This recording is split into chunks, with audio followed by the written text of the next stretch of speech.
Oofta.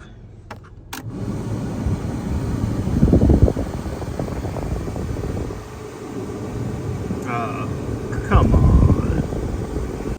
What is up, people of the Extranet? As you can tell, apparently the AC has gone out in the 2000 Mazda Ranger, aka B3000. So, featured this truck on the channel before. It's actually been in the family for 2 decades, but just started featuring again because I just bought it again. Not a bad little truck, but anyway, got 250,000 miles on it, and the AC is starting to blow hot. So let's take a look at a couple of things on how to fix that.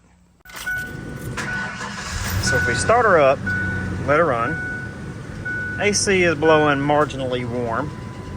And if we come out here and listen, ignore the lifter tick.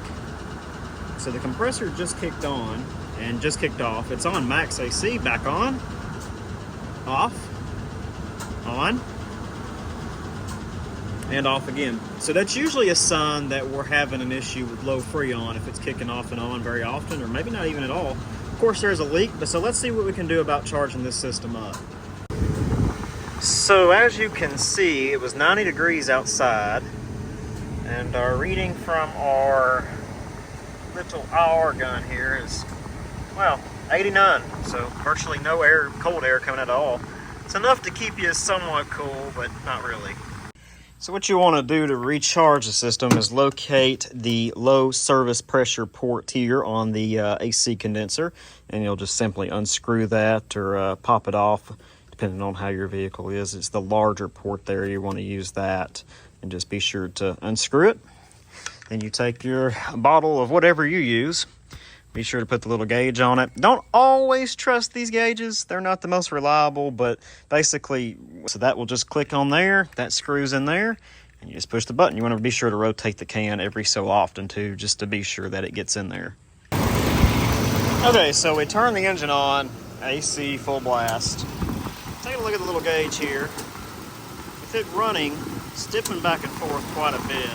So I suspect we have a little leak in here that's just a little bit low. So what we're going to do is, while the engine's running, we found the low pressure AC port, which is the big one on the condenser. Screw that into the cap, and let's shoot a little liquid in there.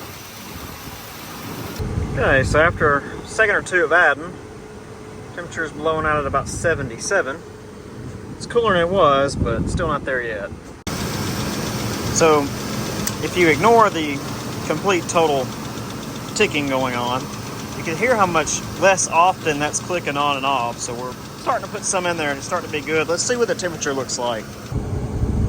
Now that's more of a number I want to see. Maybe just a little bit more.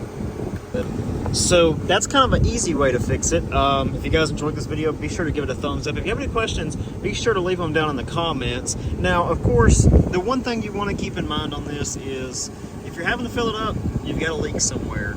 In which that means also that, you know, you're going to need to get it repaired eventually, because the same thing is going to happen. But you know what? It may happen tomorrow. It may happen next year.